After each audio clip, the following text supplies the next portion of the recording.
Ahoj přátelé, tak dneska vám chci ukázat fotoaparát Agfa Clark. Je to německý fotoaparát, který se vyráběl v Německu od roku 54 do roku 65. Používal se v něm svitkový film typu 120. Je to docela zajímavý kousek a teď vám ho ukážu podrobněji. Třeba tenhle exemplář mám v originálním červeném pouzdře. Tady je Made in Germany.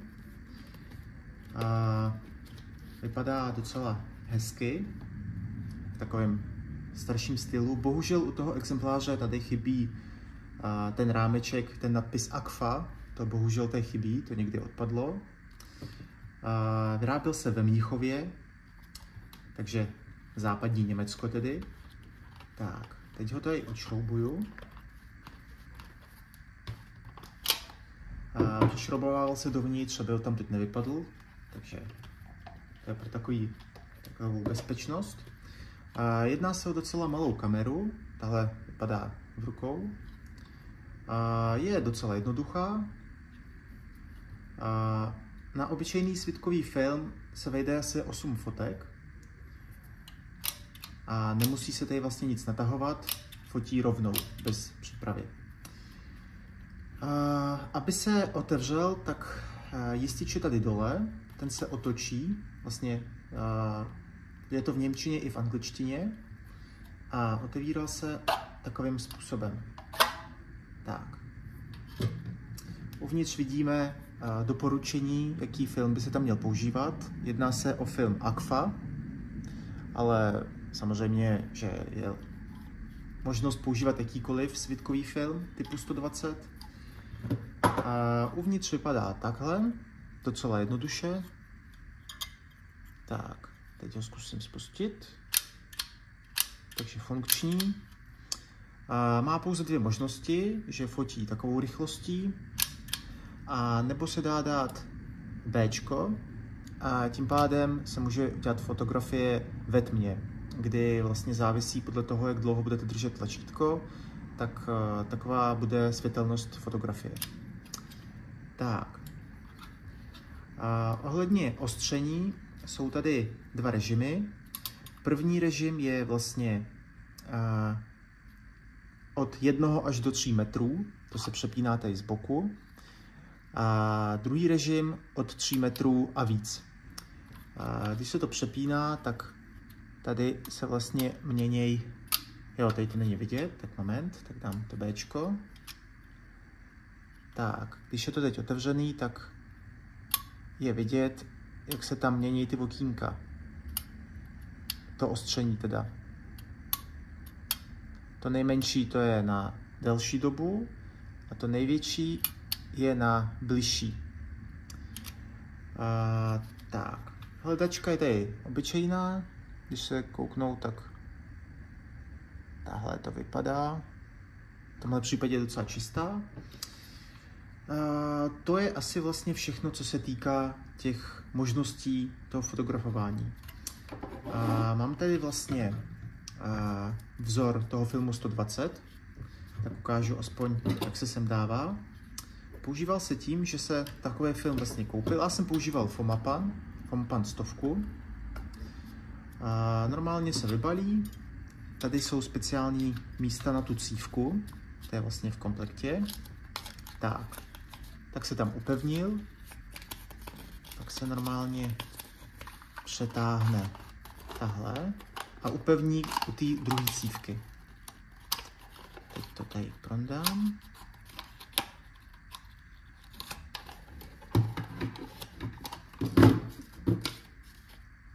Ten cvičný film je docela starý, tak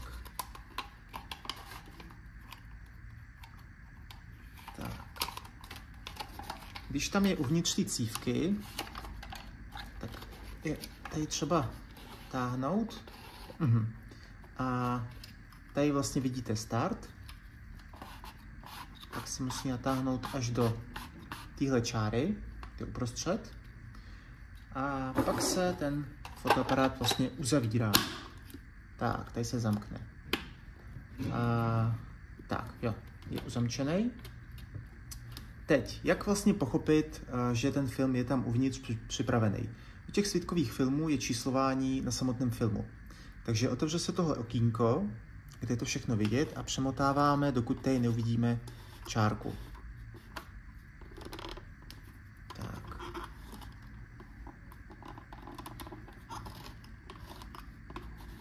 Tak, už tam jdou ty čárky.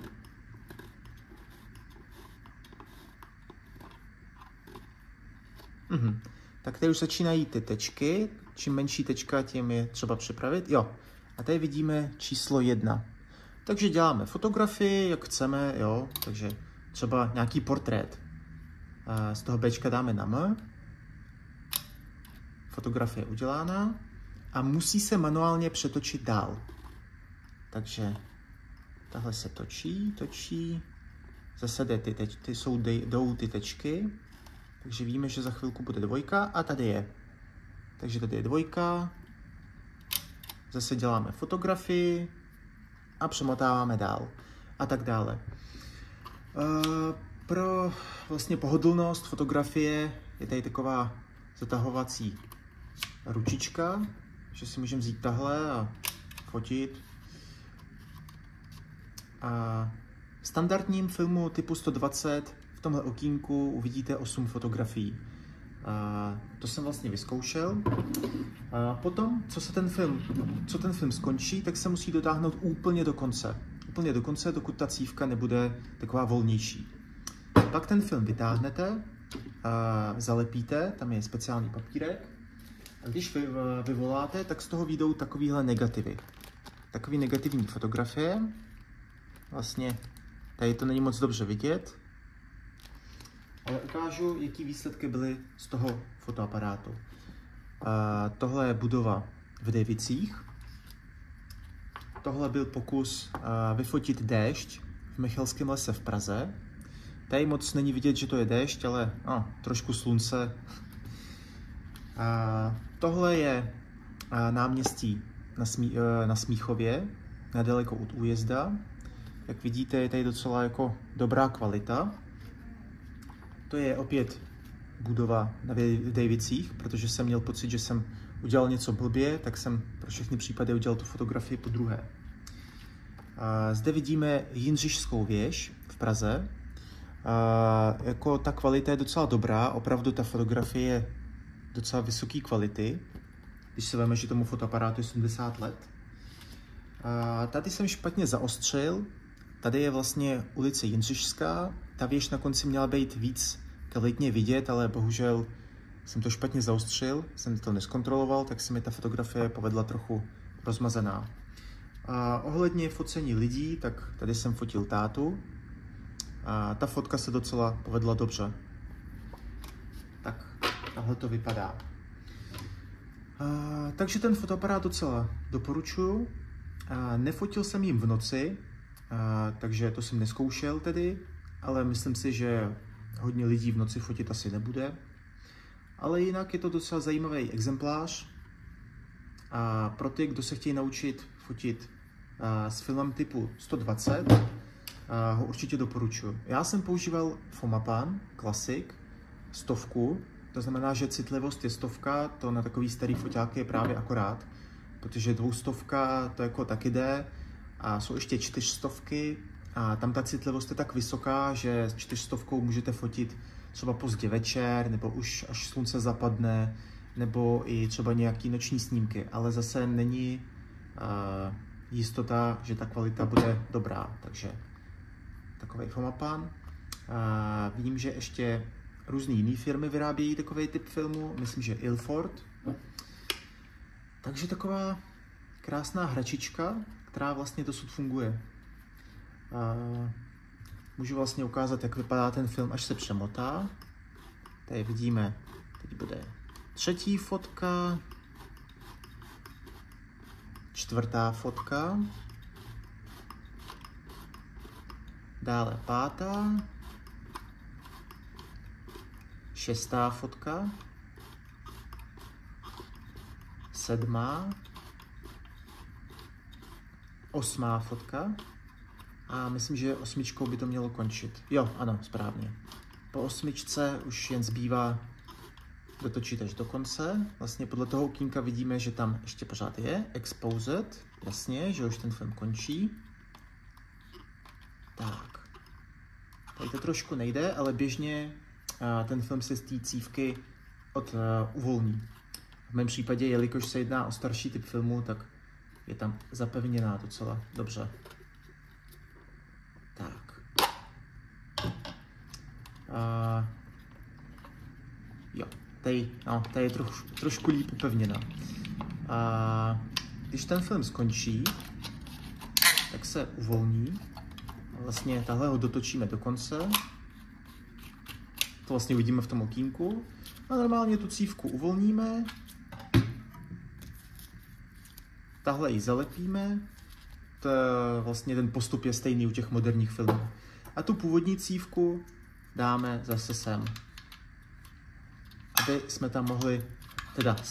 tam mohli připevnit další film.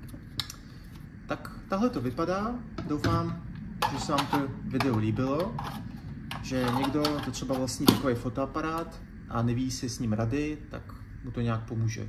Ale jak říkám, tento fotoaparát je docela jednoduchý a opravdu se hodí pro ty, co chtějí začít fotit na takový vintážní retro fotoaparáty. Děkuji za pozornost.